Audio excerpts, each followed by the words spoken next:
titulares. Aún quedan por eliminarse 341 mecheros hasta 2030, según ministro. Cronfle pide al gobierno cambiar la vocería. ¿Por qué? Rescatan a víctimas de explotación sexual en 4 zonas del país. Gobierno pide a CONAIE análisis sin tintes políticos. ¿En qué tema? Doble crimen en Manta en medio de la llegada del alto mando policial. Israel es acusado de usar fósforo blanco en bombardeos en el sur del Líbano. Y en los deportes, nuevamente un futbolista ecuatoriano está nominado al premio Golden Boy 2024.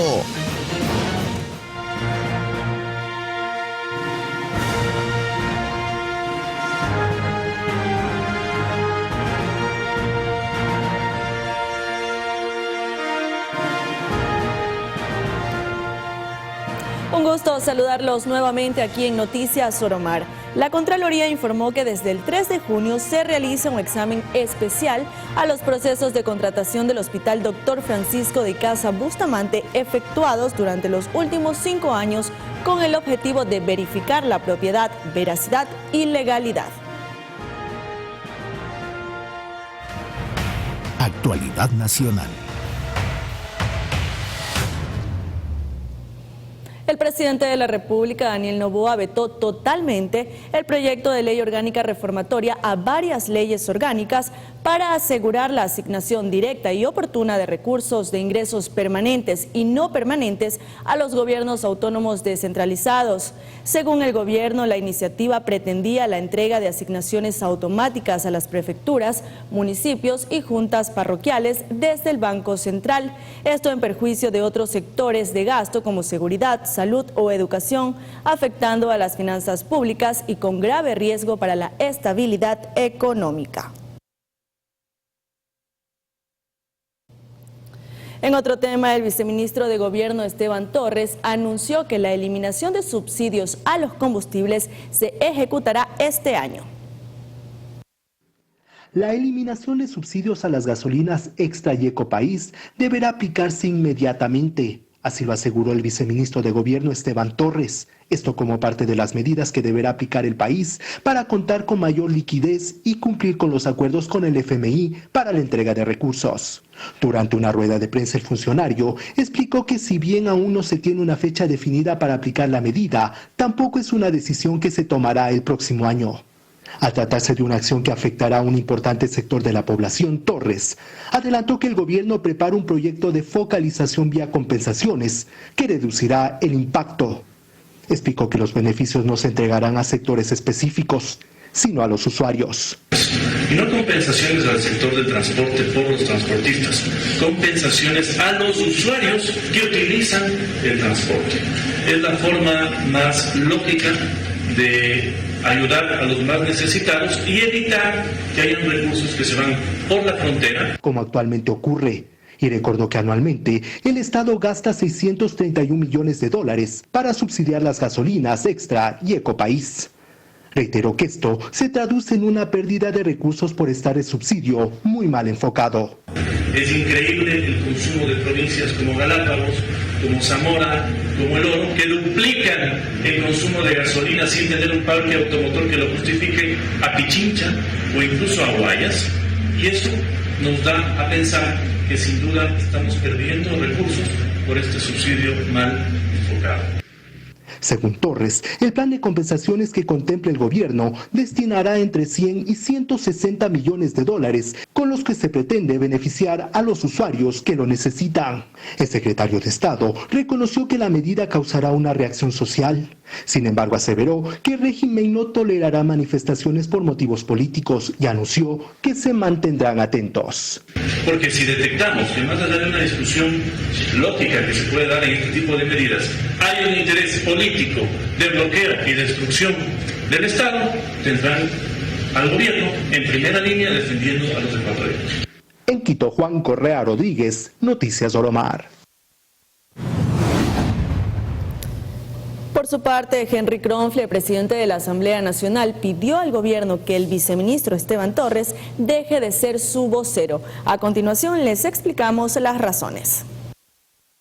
El cruce de expresiones entre Carondelet y la Asamblea surgió a raíz de que el viceministro Esteban Torres visualizó una mayoría de oposición en la legislatura. El viceministro de la Política habló de una nueva conformación de fuerzas en esa función en la búsqueda de realizar un posible juicio político contra el primer mandatario. Incluso alertó que la alianza estaría conformada por 3 partidos políticos unidos en un plan anti-Noboa, antigobierno. Se ha configurado en la Asamblea Nacional una mayoría anti-Noboa y anti-gobierno.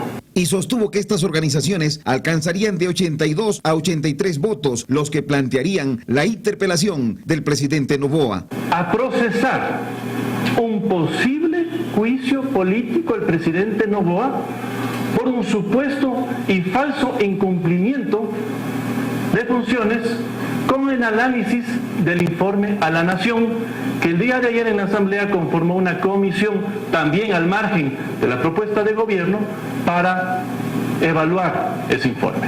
Esto obviamente se daría previo a una reorganización de las comisiones. En fracción de minutos, desde la legislatura, el titular de esta función salió a desmentir lo aseverado por el vocero del Ejecutivo. En tono disgustado y rodeado por representantes de las bancadas, incluida del oficialismo, don Henry Kronfle declaró que las acusaciones del viceministro carecen de lógica. Ha dicho que eso es para iniciar un juicio político. Una declaración sumamente irresponsable. En torno a que existe un bloque antigobierno que se encargaría de enjuiciar al primer mandatario, también lo desmintió. Señores, ustedes han visto y son testigos que aquí las leyes siguen pasando. Hay mayorías móviles. El presidente del Parlamento llegó incluso a pedir al gobierno nacional que cambie la vocería que desarrolla el viceministro de gobierno. De seguro que mañana este capítulo continuará.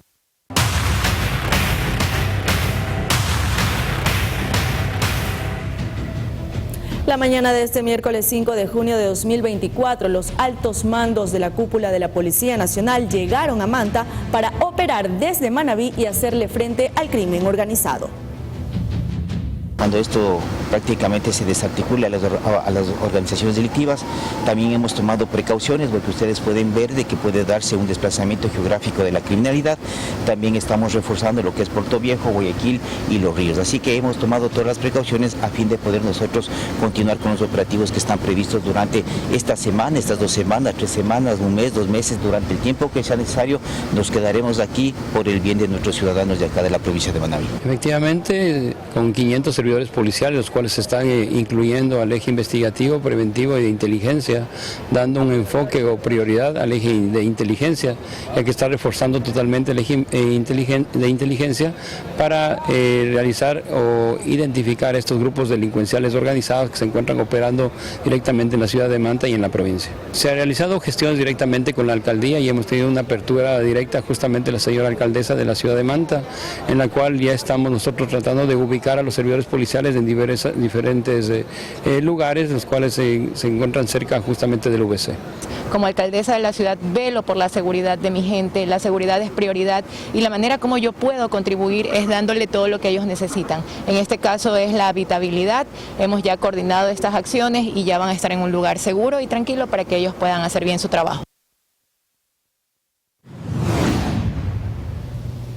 21 horas con 8 minutos y en este momento vamos a visualizar cómo se encuentra Manta en Manabí, que está blindada contra las acciones violentas. Allí precisamente en pantalla tenemos una panorámica de la ciudad y podemos observar desde el aire presunta tranquilidad y que todo transcurre con normalidad, pero para conocer qué pasa en las calles, también ya más adelante tendremos en vivo a Daniel Moreira, porque bueno, como decíamos, ya llegó la alta cúpula militar y policial al puerto principal de Manabí y así es como se visualiza a esta hora, como les decíamos, 21 horas con 9 minutos, así se encuentra la ciudad de Manta en aparente calma, como podíamos visualizar hace unos segundos. Y seguimos en Manta porque a pesar de la presencia de militares en la ciudad, este miércoles 2 personas fueron asesinadas en el barrio Amazonas. Revisemos.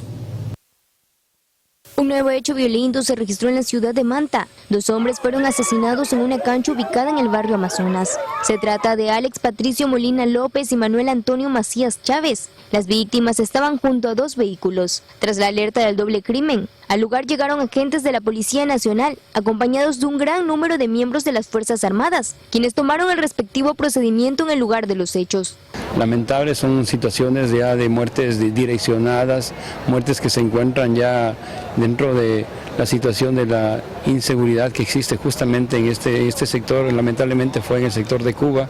Existen ya un grupo de policías que se encuentran direccionados a la problemática del distrito del circuito Cuba.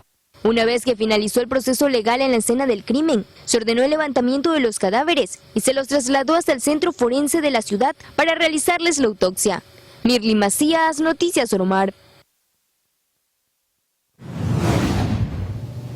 La violencia que azota a Manta y Manabí también afecta a los más pequeños de la casa, quienes ven alteradas sus actividades comunes. Por eso conversamos con profesionales que nos orientan sobre cómo abordar el tema con los niños. Si un patrullero de la policía se para a la mitad de la cuadra de su casa, pues ahí los niños están expuestos a vivenciar esta situación. El ejemplo que pone la psicóloga clínica Gema Zambrano es una escena muy común hoy en día, sobre todo por la ola de violencia que azota con mayor fuerza a las provincias costeras como Manabí. Muchas veces los padres no sabemos a qué nivel afecta esta realidad a los niños. Sin embargo, hay conductas y síntomas que nos pueden ayudar a identificar cómo está impactando el entorno a los pequeños. Comienzan a comportarse como unos niños por el miedo, como unos bebés, como por el miedo, la inseguridad. Experimentan temblores nocturnos, temores, pesadillas, miedo, poca interacción social. Ya tienen miedo a ir a la calle, ir a la escuela, jugar, cuadros de depresión, falta de concentración en la escuelita. Y muchas veces también ellos observan y aprenden ese tipo de conducta agresiva si no hay una buena red de apoyo. Por ello, hay 2 cosas que son sumamente importantes en el escenario actual. No evitar la realidad, pero sí mencionar utilizando las palabras adecuadas con el niño. Manteniendo una comunicación asertiva. Sabemos que los niños receptan todo lo que nosotros decimos, todo lo que nosotros hacemos. No hay que tampoco evitar el contacto fuera de casa, porque nosotros hacemos al niño temeroso. A largo plazo esto puede traer un estrés postraumático. En caso de persistencia en los síntomas y conductas, es importante acudir a un profesional para que pueda guiar el proceso de asimilación. Además, podemos contribuir en el hogar con ciertas actividades. Recrearlos con la pelota, recrearlos con actividades cognitivas, con un libro, pero un libro del interés del niño, ¿no? De esta manera y en las circunstancias actuales, es imprescindible tener en cuenta lo siguiente. Cuidemos su salud mental. Tania Loor, Noticias Oromar.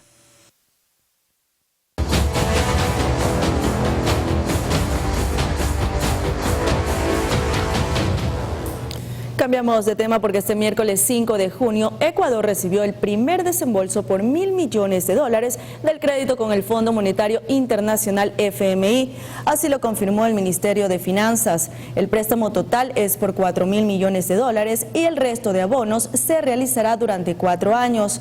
Pero para esto el gobierno de Daniel Noboa debe cumplir con compromisos como la focalización en el subsidio a los combustibles, aumentar sus ingresos petroleros, promover reformas laborales, entre otros. Recordemos que el país ya tiene una deuda con el FMI por vencimientos o amortizaciones. Con este trato, Ecuador tendría que cancelar al menos $403 millones al organismo.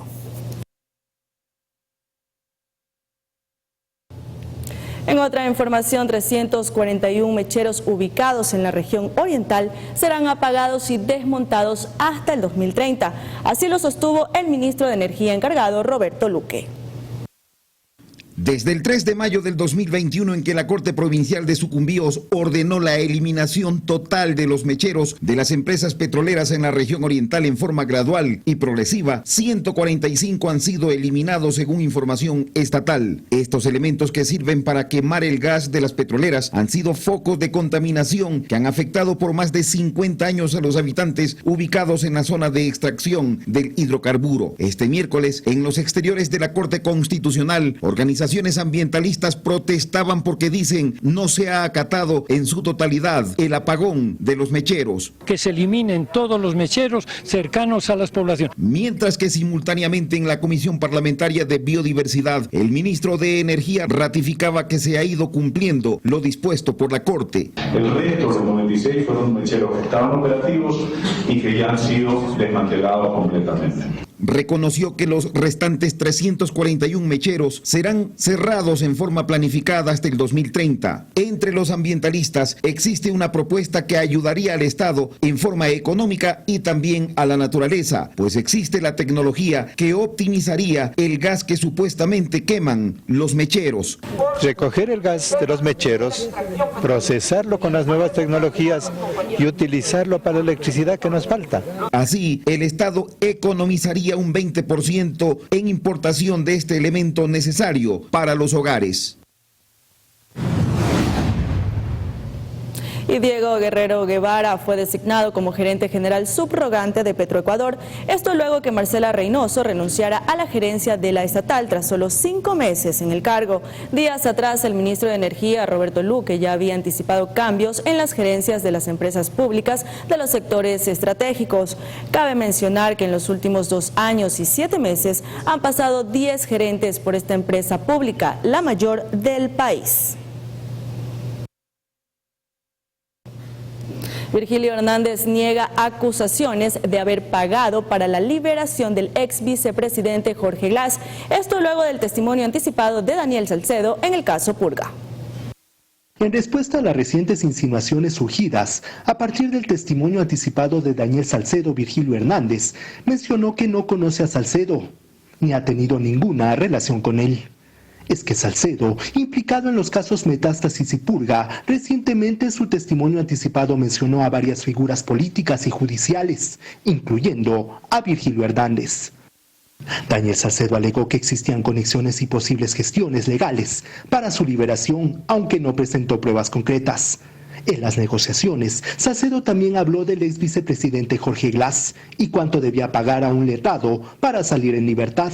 Las conversaciones habían estado a cargo de alguien llamado Virgilio, añadió. No quiero imaginar en qué oscuros pasillos se tejen los hilos finos o gruesos de estas mentiras infamias que solo responden al odio, la venganza y la miseria. Ante la pregunta de la fiscal Diana Salazar sobre el apellido de esta persona, Salcedo indicó no recordar con precisión, pero mencionó algo similar a Hernán. Virgilio Hernández ante esto expresó que las alusiones malintencionadas son absolutamente falsas y aseguró que nunca ha gestionado nada al margen de la ley para obtener decisiones judiciales. Debo decir categóricamente que no lo conozco ni he tenido ninguna relación con él. Respecto al abogado Romero, en el 2021, frente a la persecución, contratamos una pericia técnica que ayude en nuestra defensa. Y a partir de esa fecha no he vuelto a saber de él. Finalmente, pidió que se investigue todo y a todos, pero siempre con base a la ley, la Constitución y al debido proceso. En Quito, Juan Correa Rodríguez, Noticias Oromar.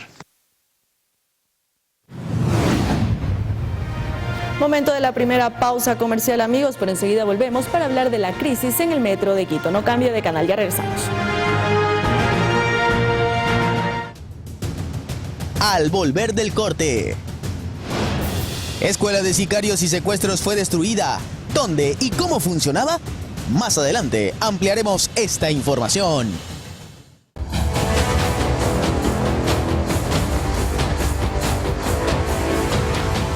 Estamos de vuelta para contarles que la crisis del metro de Quito podría ocasionar que Víctor Hugo Villacrés deje la gerencia. Una serie de problemas viene acarreando el metro de Quito en los últimos meses y la crisis, al parecer, tiende a agudizarse aún más. Lo último que ha generado múltiples críticas en contra del alcalde Pavel Muñoz y el gerente Víctor Hugo Villacrés fue la vandalización de un tren con grafitis. Esto abre una puerta que conduciría a la renuncia de Villacrés a la gerencia, rumor que hasta el cierre de esta nota no ha sido confirmada por el burgomaestre. Tampoco ha informado sobre el tema la empresa pública metropolitana Metro de Quito. Pese a esto, al interior de la entidad entre los funcionarios ya se hablaba del tema, debido a la serie de problemas que se han dado en las últimas semanas y que han mermado el trabajo realizado por Villacrés. Los cuestionamientos ciudadanos se enfocaron en la escasa seguridad con la que cuenta el sistema de transporte más importante del país, ya que personas no autorizadas lograron ingresar para pintar grafitis. A esto se suma la falta de un contrato de mantenimiento, lo cual se solucionaría hasta julio. De igual forma, hay problemas en los equipos para rectificar las ruedas de los trenes, que no funcionan. Según los veedores del metro, ellos consideran que se deben agilizar los contratos y evitar sacar piezas de un tren para ponerlas en otro. En Quito, Juan Correa Rodríguez, Noticias Oromar. Y mucha atención porque la tasa para obtener una visa Schengen aumentará un 12% el 11 de junio. Así lo confirmó la Comisión Europea. Es decir, pasará de costar $87.57 a $98.51 para adultos. Mientras que para niños el valor aumentará de $43.52 a $48.96. El incremento responde a la inflación en los Estados miembros. Este visado permite estancias en el área Schengen de hasta 90 días por razones de turismo, negocios, visita familiar, tratamientos médicos, estudios, entre otros.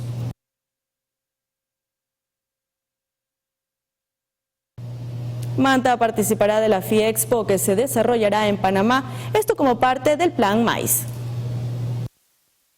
Luego de algunos años se realizó al fin la entrega del Plan MAIS en el Hotel Wyndham Sail Plaza de Manta. La ciudad busca posicionarse a nivel internacional. De todos estos grupos de personas que trabajamos al frente con el beneficio de apoyar y de mejorar la imagen de la ciudad de Manta. Es por eso que una delegación de 13 personas viajará a Panamá para participar de una FIEXPO, con el objetivo de poner a Manta en los ojos del mundo. Cabe recalcar que la ciudad es la primera donde se implementa este proyecto. Cuando hablamos de turismo MAIS, hablamos de un nicho de desarrollo en congresos, eventos, y potenciar eso que ya existe en la ciudad. En Manta el turismo ha tenido un gran desarrollo en los últimos años, llegando a ser parte de una amplia cadena de valor que involucra muchos sectores, tales como hoteles, restaurantes, agencias de viaje, catering y eventos. Pese a esto, la violencia criminal está golpeando en la actualidad a este sector. Desde el sector productivo nosotros rechazamos la violencia. El sector turístico al menos está afectado en un 50% de lo que son años normales, digamos, y justamente para eso es la idea de tener este tipo de apoyos en temas de seguridad. Manta en los ojos del mundo en FIEXPO 2024. ¡Manta presente! Mirly Macías, Noticias Oromar.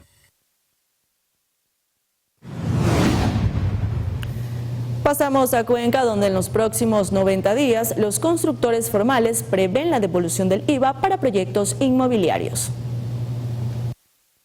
En no más de 90 días, el sector formal de la construcción debe recibir la devolución del IVA sin intereses, en caso de haber pagado el impuesto al valor agregado en adquisiciones dentro y fuera del país, de bienes y servicios relacionados a proyectos inmobiliarios. Para proyectos inmobiliarios están sujetos para devolver el IVA alrededor de un porcentaje del 6.5% del costo del proyecto, y para personas naturales que ejecuten su vivienda propia alrededor de un 7% aproximadamente. Forma parte de la Ley de Eficiencia Económica que entró en vigencia en diciembre del 2023. 6 meses después, el Servicio de Rentas Internas publicó el reglamento que incluye algunos requisitos. Tales como que los proyectos deben ser registrados o deben ser inscritos en el MIDUBI.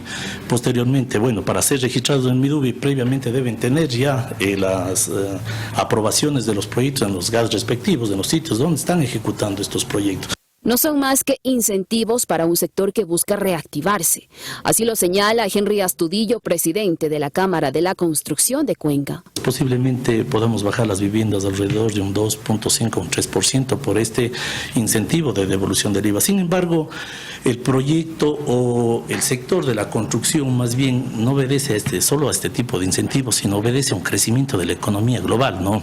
Para tener una idea, la industria de la construcción contribuye con el 6.5% del Producto Interno Bruto, que se traduce en 480.000 plazas de empleo. Un 70% del sector de la construcción está ligado a la obra pública y como sabemos la obra pública se ha venido disminuido, inclusive ha llegado a cero, ¿no? En algún momento.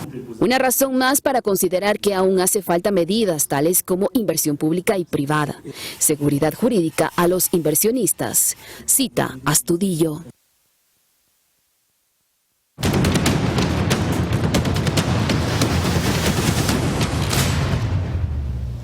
Atención, porque mediante operativos ejecutados en las provincias de Orellana y Manabí, la policía rescató a 2 víctimas de explotación sexual. Además, durante la intervención se aprendió a 3 presuntos implicados en este ilícito. En imágenes difundidas por la institución del orden se evidencia cómo forzaron la puerta para ingresar al inmueble. Finalmente, los detenidos fueron puestos a órdenes de la autoridad competente. Y asimismo, la policía aprendió a 2 presuntos implicados en el delito de pornografía infantil. Los detenidos engañaban a sus víctimas para conseguir el material.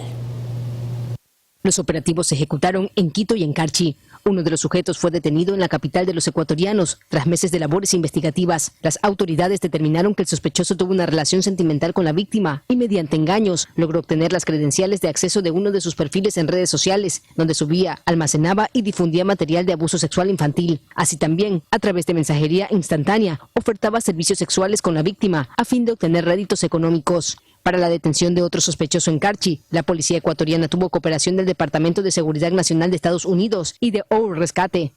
Aquí en nuestra provincia es la primera vez de lo que se tiene conocimiento que hay un detenido por este tipo de delito. Nuestra unidad de delitos informáticos de la ciudad de Quito venía haciendo una investigación desde hace unos 6 meses atrás, de donde los padres de una niñita de 11 años denuncian de que una persona le ha tratado de manipular, de que envíe fotografías de carácter sexual. Entonces, posterior a eso, cuando ya ha enviado supuestamente las fotografías, esta persona le presionaba para que tenga citas por diferentes lugares de aquí de la ciudad. Entre los indicios, la policía incautó una computadora y un celular que tenía el aprendido en su poder. María José Pino Argote, Noticias Oromar.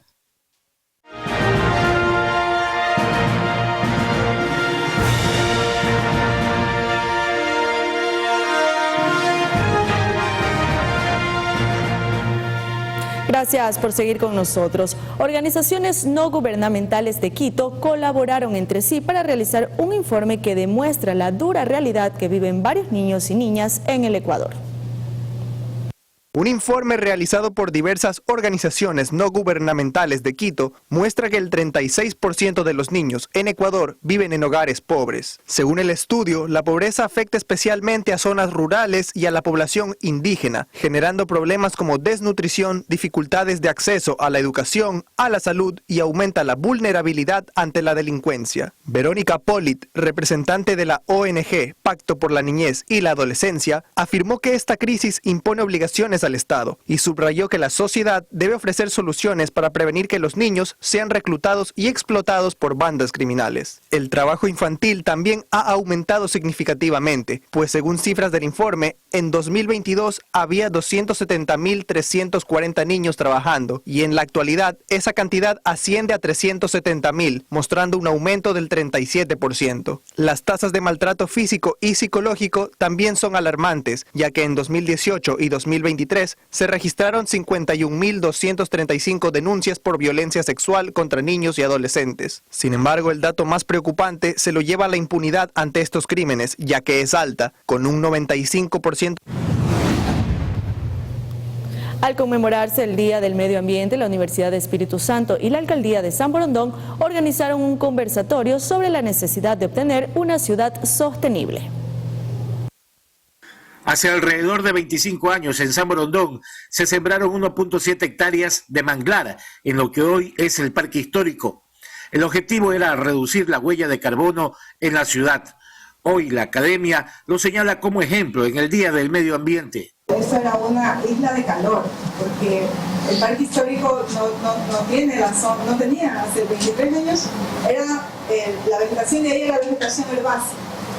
Entonces, uno apenas entraba al sendero, uno podía ver al otro lado del parque. Ahora no, ahora uno camina en un bosque seco primero, que también es el primer bosque seco restaurado. Geocycle y la alcaldía de San Borondón se unieron para el manejo de desechos, para que siendo clasificados puedan ser reutilizados en la fabricación de materiales de construcción. Y lo que vamos a hacer es una clasificación a través de un proceso tecnificado que nos va a permitir separar todo lo orgánico para que se haga composta, para que se vaya a fortalecer los campos arroceros aquí en San Borondón. Y todo ese material, que son plásticos que ya no se pudieron reciclar, le vamos a dar un tratamiento para transformar lo que es un desecho, un residuo, en un recurso para la fabricación de cemento. Ustedes saben que muchísimas ciudades, les podría decir el 95% de las ciudades del Ecuador, no tienen dónde botar la basura. Hay ciudades que todavía aquí en el Ecuador queman la basura. Y créanme que no estoy hablando de ciudades pequeñitas. Quito no sabe qué hacer con la basura, la capital. Otra de las formas de hacer una ciudad sostenible es el tratamiento de aguas hervidas, la generación de compost como abono orgánico para las zonas de cultivo ponen a San Borondón como ejemplo de un desarrollo sostenible a nivel país. Cristian Arias, Noticias Oromar. Entonces, chicos...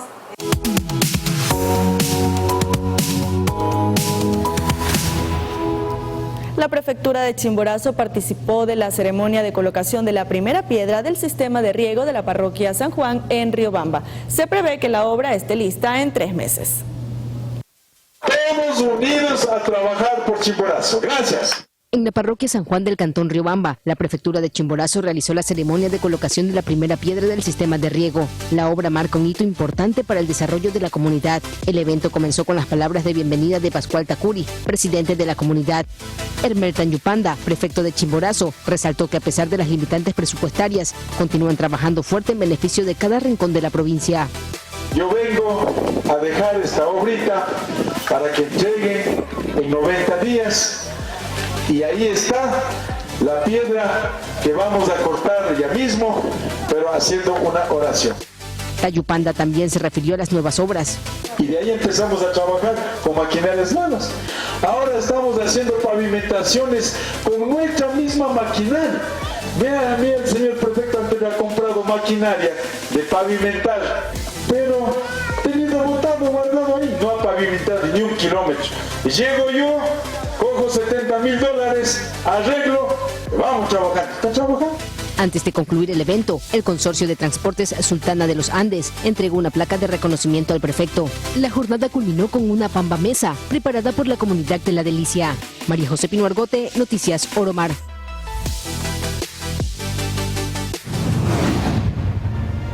Nos vamos a una nueva pausa comercial y enseguida volvemos con detalles del asesinato de alias Cara Sucia. Manténgase en nuestra sintonía. Al volver del corte. Escuela de sicarios y secuestros fue destruida. ¿Dónde y cómo funcionaba? Más adelante ampliaremos esta información.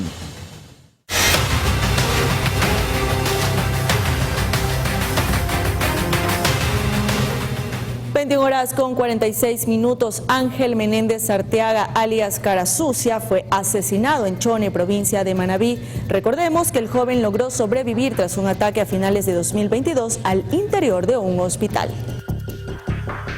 Con tan solo 13 años de edad, Ángel Menéndez Arteaga ingresó al mundo criminal. Desde ahí lo apodaron como el niño sicario. Según información de la policía, Menéndez se dedicaba al microtráfico y sicariato en el centro norte de la provincia de Manabí. Fue parte del grupo delictivo Los Cornejos, una fracción de Los Choneros.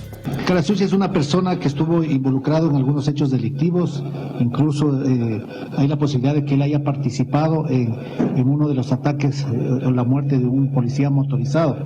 Eso se va a confirmar en las investigaciones y estaba herido por arma de fuego en un evento anterior. Por lo tanto, era contrario al grupo de los choneros y precisamente por ello es que fueron a buscarlo. El 26 de noviembre de 2022, alias Cara Sucia, de 16 años, fue baleado, por lo que tuvo que ser ingresado a la unidad de cuidados intensivos en el Hospital Napoleón Dávila Córdoba de Chone. Un día después, sujetos armados ingresaron a dicha casa de salud para asesinarlo, pero no lo lograron. E incluso servidores de salud fueron tomados como rehenes y los pacientes vivieron momentos de pánico.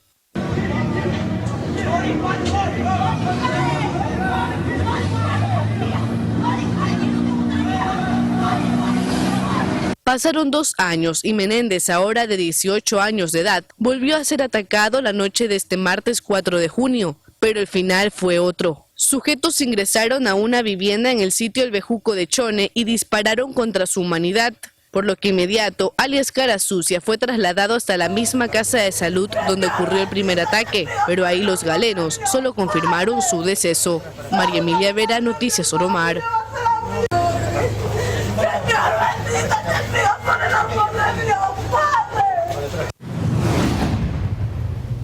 Y mucha atención porque una casa que era utilizada como guarida de extorsionadores fue destruida por la policía tras una intervención masiva en el distrito Nueva Prosperina de Guayaquil. Así fue como la policía le prendió fuego a una casucha que era utilizada por extorsionadores como guarida. Esto como parte del operativo que se desplegó este miércoles desde las 5 de la mañana. Bueno, estamos destruyendo la escuela de sicarios, que es donde se encontraban estas personas haciendo economías criminales, les llevaban a estas personas secuestradas acá. Hemos encontrado estas radios de comunicación de los delincuentes, los cuales por este medio se están comunicando, están informando que guarden las armas, que guarden la droga por la operación que estamos realizando. Pues vamos a continuar en el desarrollo de esta operación. Antes, en la mañana, se habían ejecutado varios allanamientos, uno de ellos en la cooperativa Ebenecer. Allí se quemaron pertenencias de los delincuentes, dado que el verdadero dueño había denunciado que había sido desalojado de su propia casa. Se habían tomado su casa, le habían desalojado a él y aquí utilizaban para netamente consumir bebidas alcohólicas para hacer su sitio de diversión aquí, digamos así. Entonces, bueno, pues nosotros hemos recuperado esta vivienda y vamos a continuar con el operativo. Hemos allanado 15 viviendas. De las 15 viviendas hemos encontrado munición, encontramos un arma de fuego, tenemos 2 detenidos, tenemos a otro que justamente en flagrancia le encontramos destruyendo las cámaras del 911 para impedir que justamente se evidencie cómo cometen los delitos. En total fueron 4 los detenidos durante toda la jornada, alrededor de 20 allanamientos, y lo más relevante fue sin duda la destrucción de aquella casa donde habría funcionado una escuela de sicarios. Cristian Arias, Noticias Oromara.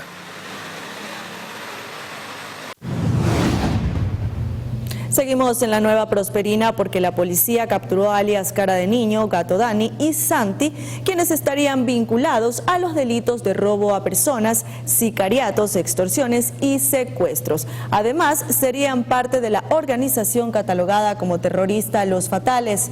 En poder de los detenidos se encontró un arma de fuego, municiones y una motocicleta. Uno de los implicados es un adolescente.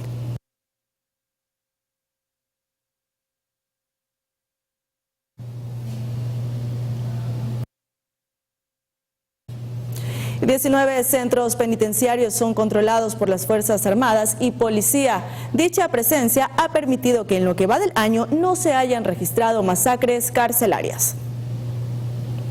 Desde el 9 de enero en que se declaró el conflicto armado interno, las prisiones se volvieron en el foco de las operaciones de las fuerzas estatales para golpear a las bandas criminales y menguarles el poder. En los operativos ejecutados en estos lugares se han decomisado grandes arsenales de armas y drogas. Estos espacios fueron durante años zonas de conflicto entre bandas que se disputaban el control de las cárceles. Ahora, el bloque de seguridad ha logrado tomar el control de los centros de detención. Las operaciones conjuntas entre policía y Fuerzas Armadas han posibilitado que estos estos lugares en donde se registraban amotinamientos y masacres, reine ahora la tranquilidad. Desde enero hasta mayo eran 12 cárceles que el personal uniformado había controlado. Ahora ese número se incrementó. Vamos a aumentar, ya estamos aumentando a 19, repito, a 19 centros de privación de la libertad donde estamos con presencia permanente, Fuerzas Armadas y Policía Nacional en el bloque de seguridad y en el tema administrativo, el SNAI. El ministro de la Defensa Nacional sabe que puede ser esto una calma relativa al interior de los centros penitenciarios.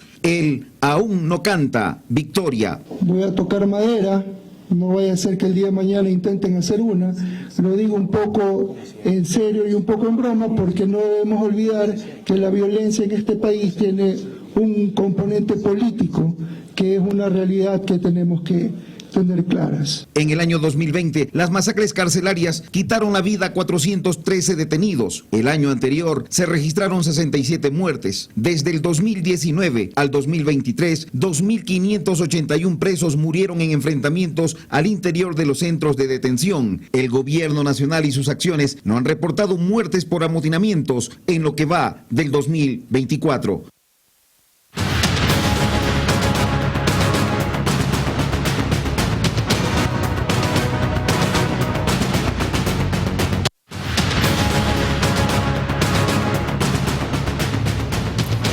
Con 53 minutos tomamos contacto con Daniel Moreira, quien nos trae novedades desde la ciudad de Manta. Adelante, Daniel, te escuchamos. Buenas noches.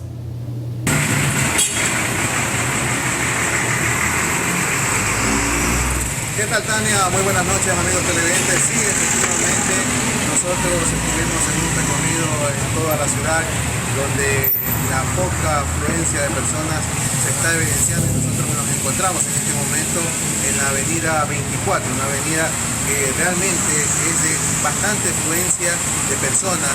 Aquí vamos a ver si podemos conversar con el amigo. Amigo, buenas noches. Cuéntanos un poco, ¿usted cómo ve la presencia policial que ya llegó la cúpula policial y militar aquí en la ciudad de Manta? Muy buenas noches. Lamentablemente le digo, dice que hay movimientos sobre el tema de que se van a reubicar prácticamente las fuerzas o prácticamente el contingente administrativo de lo que son las Fuerzas Armadas aquí en el país, en la ciudad de Manta, pero no se ve verdaderamente, sinceramente. Daniel, vamos a interrumpirte un momento debido a que tenemos un pequeño inconveniente con el audio, pero acá continuamos con más información y les contamos que luego que se viralizaron las imágenes de un asalto masivo a una vivienda ubicada en la urbanización Eco City, la policía del distrito Nueva Prosperina ejecutó controles a los conductores de tricimotos que fueron las que se utilizaron para cometer este asalto. Más de 50 unidades fueron retenidas para investigaciones, esto con la finalidad de determinar la pertenencia de las mismas, establecer las que habrían participado en varios delitos denunciados en la zona y dar con el paradero de quienes las conducen y que estarían sometiendo a los ciudadanos a atracos y asaltos. Y esto ha sido todo por hoy, Tania. Con esto finalizamos la entrega informativa del día de hoy. Así es, Diego. Y bueno, antes que nada, bienvenido también a este espacio de noticias. Amigos, gracias por acompañarnos. Buenas noches y empieza BLN. A disfrutar.